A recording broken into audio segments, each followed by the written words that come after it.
to the festival of the New European Bauhaus. Thank you so much for joining us for this third edition. The New European Bauhaus is an initiative of the European Commission to translate the European Green Deal, the European climate agenda, into impactful, sustainable improvement of our built environment and everyday life. This festival showcases best practices and aims to inspire communities to be part of the change to a more beautiful, a more inclusive and a more future-proof world.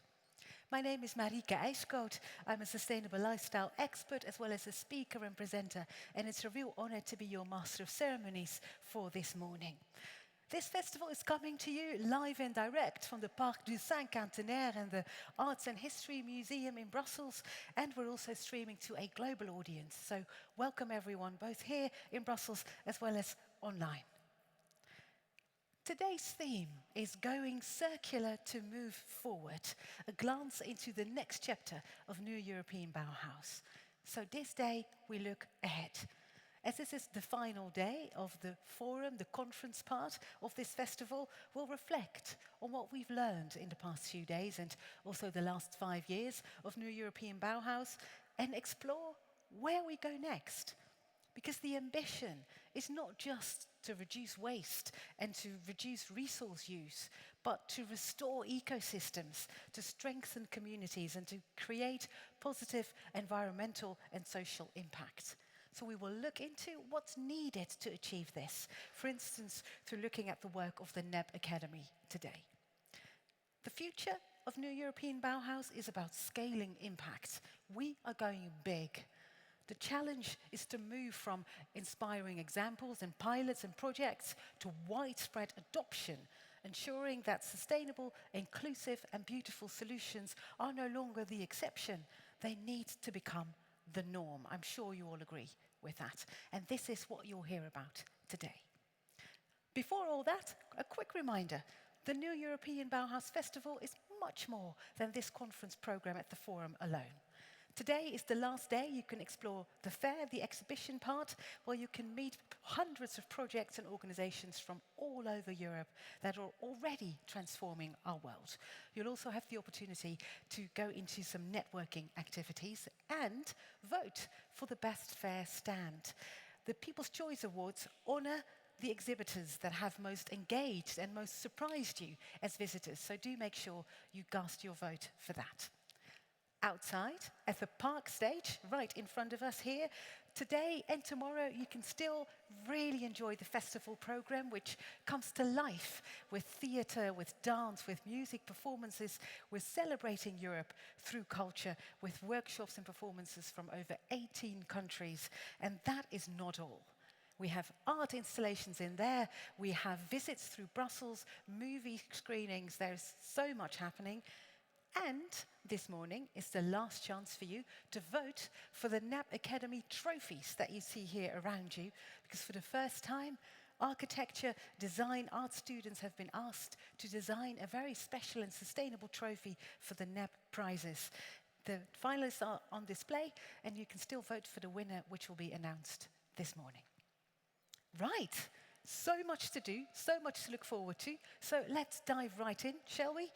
Please welcome our first keynote speaker, Secretary of State for Urban Planning, Development and Public Cleanliness of the Brussels Capital Region, Audrey.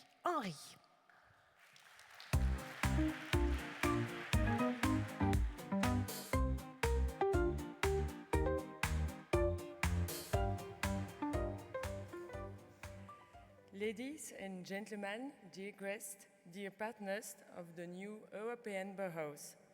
It's a pleasure to be with you today for the closing day of the New European Bauhaus Festival here in Brussels. First of all, I would like to thank all the organizers, partners, speakers, and everyone who helped make this edition a success. Over the past few days, you have brought together architects, urban planners, artists, researchers, public leaders, and citizens. Different perspectives, different ideas, sometimes different views, but all unite by the same belief that the way we build the places where we live is never neutral. As it hurt, the new European boroughs remind us of one essential truth. We do not only build buildings, we build living environment, we build neighborhoods, we build landscape, and in a way, we also build our shared future. We often speak about the three pillars of the new European boroughs: sustainability, inclusion, and beauty. Allow me to focus for a moment on the last one, beauty. Over the past decades, in discussion about cities and architecture, beauty has sometimes become a difficult subject, almost like a luxury that can be considered only after all other challenges have been solved. I believe the opposite. Beauty is not an extra. Beauty is a requirement. Because what is beautiful is often what is designed to last. And what is sustainable cannot be treated as something disposable. We reject fast fashion in our clothes. We shall also reject fast fashion in the way we build our cities, building quickly, building cheaply, building without character, building something that we must be replaced only a fast new years later. This is not my ambition. My ambition is to create places of quality, strong places, places that stand the test of time, places that our children will still be proud of tomorrow. Beauty and quality do not compete with each other. They make each other stronger. And then we speak about beauty, it's hard not to think about Brussels, or rather the Brussels region in all its richness. Few places in Europe can claim such architectural diversity. Art Nouveau stands alongside contemporary design. Heritage stands alongside innovation. Major European institutions share spaces with neighborhoods that each have their own identity. This diversity is a strength, but also gives us a responsibility, because the European capital cannot simply manage its development. It must guide it. It must take responsibility for it.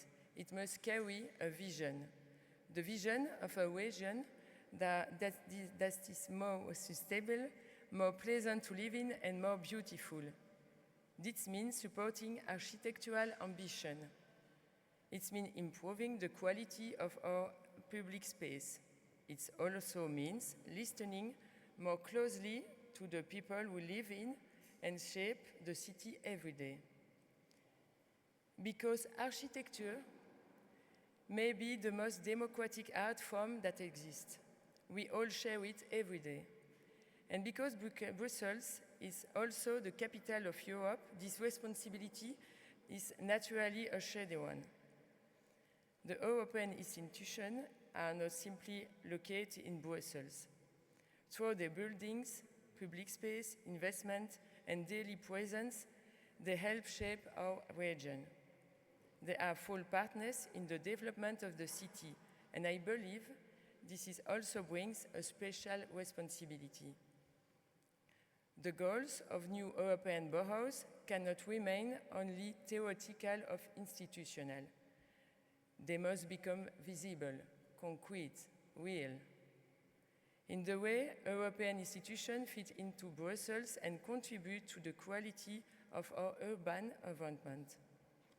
European often speaks about sustainability, inclusion, quality of life, and beauty. Brussels is exactly the place where this ambition can take shape and become visible in everyday life. And since today is dedicated to the future of the new European boroughs, allow me to share a question. How can we make sure that the new European boroughs continue to inspire people beyond the festival itself? How can we make sure that this collective energy, which brings together talents, ideas, and ambition from across Europe, leaves a lasting mark? Because great ideas need places. value needs a physical expression, and projects that last for time need roots. In this respect, Brussels holds a special place because it is the capital of Europe, because it hosts the European institutions, but also because these institutions do more than simply exist in Brussels. They help shape its development, its urban landscape, and its identity. In a way, they are co-creators of Brussels, and they give them a special responsibility. The ambitions of the new European boroughs cannot remain only principle. They must be seen, they must be experienced, they must be lived. That is why I believe we can aim even higher. An ambition that goes beyond organization a festival every 2 years. An ambition to give the new European boroughs a more permanent, more visible and more accessible presence in the heart of European capital. And when we look for a place that could embody this ambition, perhaps we only need to look around us.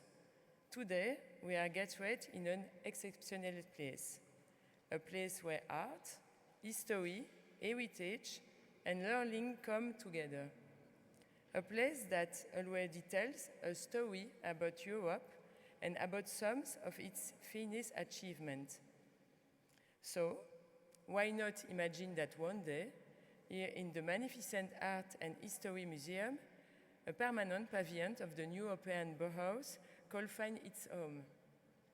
A living place, an open space, a space where citizens, visitors, students, creators, and decision makers could discover throughout the year of the project ideas and achievements supported by the new European boroughs.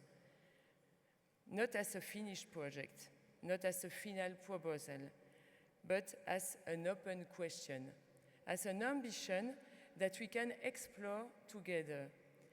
Because people sometimes forget events, but they remember places, they remember buildings, they remember space that inspire them and that lasts across generations. That is also what we must build. Not only projects, not only festivals, but lasting legacies. Because beauty is not what catches our attention for a few days. Beauty is what it's still worth looking at 50 years from now. Thank you very much.